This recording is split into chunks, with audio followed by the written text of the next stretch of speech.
Friends, Felix Baumgartner once said, "The stratosphere is a hostile space."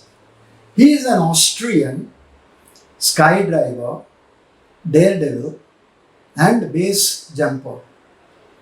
He is widely known for jumping to Earth from a helium balloon from the stratosphere in 2012 and landing in New Mexico, United States. Hostile or not, it certainly is an atmospheric treasure extending from about 10 to 50 kilometers above the Earth's surface and is more than just a boundary between the troposphere and the mesosphere. It allows significant scientific exploration, technological advancement, and resource utilization. It also has a stable temperature gradient compared to the lower troposphere. There are several technological pursuits that happen here, for it presents an optimal location, for high altitude observation and communication platforms. Stratospheric balloons and aircraft, such as those used in scientific research and reconnaissance, can stay aloft for extended periods, offering a stable platform for observations free from the turbulence and weather disturbances that occur at the lower atmosphere. These platforms are actually used for a range of purposes, including atmospheric research, Earth observation, and telecommunications. While the stratosphere itself does not contain any traditional natural resources like minerals or fossil fuels, it offers a potential for harvesting valuable materials from the upper atmosphere. For instance, research into the stratosphere's composition has revealed the presence of rare and valuable trace gases, such as helium-3, which has applications in nuclear fusion research. Additionally, the stratosphere contains aerosols and particulate matter that could be analyzed for potential resource extraction and utilization. We often hear about Earth's ozone layer being depleted and its consequent effect on us. With less ozone, more ultraviolet rays reach the surface, leading to higher risks of skin cancer, eye damage, and weakened immune systems. It's actually a part of the stratosphere. Our Earth's atmosphere is a complex and dynamic system divided into several layers, and each plays a critical role in sustaining life and protecting the planet. Friends, the temperatures in the stratosphere increase with altitude due to the absorption of ultraviolet radiation by the ozone layer, which resides within the stratosphere. The ozone layer, stratosphere's most celebrated feature, absorbs up to 90% of the harmful ultraviolet radiation. That's why it's celebrated, and scatters a majority of it, protecting all living things from its detrimental effects. Beyond its protective role, the ozone's layer's stability is vital for climate regulation and the health of ecosystems. Therefore, it is vital that the ozone layer is protected. And the Montreal Protocol precisely does that.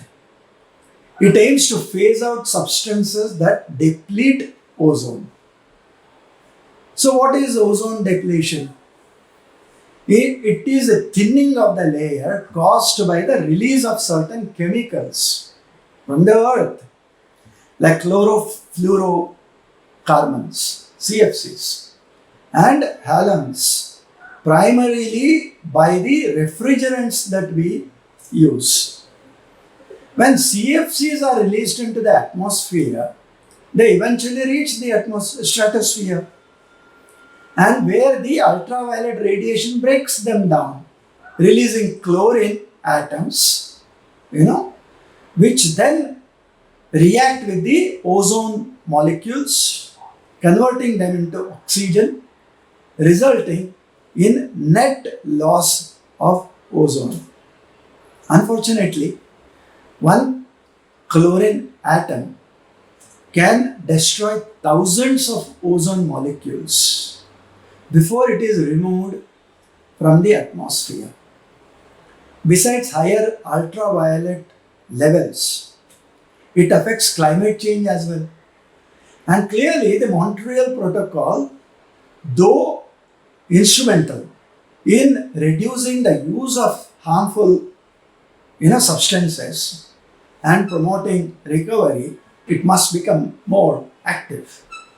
Even as the stratosphere is increasingly seen as a gateway to space tourism and commercial ventures, it serves as a testing ground for aerospace technologies. In the stratosphere, high altitude research missions often involve sending experimental equipment and instruments into the stratosphere to study their performance in near space conditions.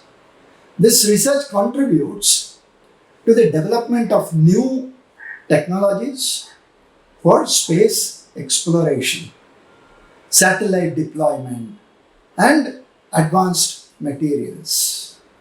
Companies such as Airbus's HAP, which it calls Zephyr, are also exploring the feasibility of offering high altitude flights that reach the stratosphere, providing passengers with a unique view of the Earth and a taste of the space environment.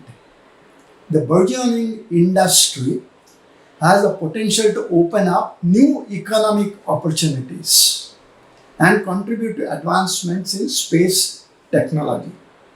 Of course, there are challenges that need to be addressed. Human activities in the stratosphere, such as the use of high altitude balloons and aircraft, must be managed to prevent environmental damage. The introduction of pollutants or other contaminants could potentially affect the delicate balance of the stratosphere and its protective ozone layer. Extracting resources or conducting research in the stratosphere requires advanced technology and infrastructure. Developing and maintaining high altitude platforms, its instruments, as that of Rafale advanced defense systems, can be costly and complex, necessitating ongoing investment in innovation. As commercial ventures and scientific research expands in the stratosphere, establishing clear regulatory guidelines and international agreements is very, very essential. Ensuring that activities are conducted responsibly and ethically will help protect the stratosphere's unique environment. And we all have a role in that to play, whether we belong to technology or otherwise. With that, friends, I come to an end to this Saturday's episode, and we'll be back the next Saturday with another interesting one. Until then, thank you. Dhanyavad and Namaskar.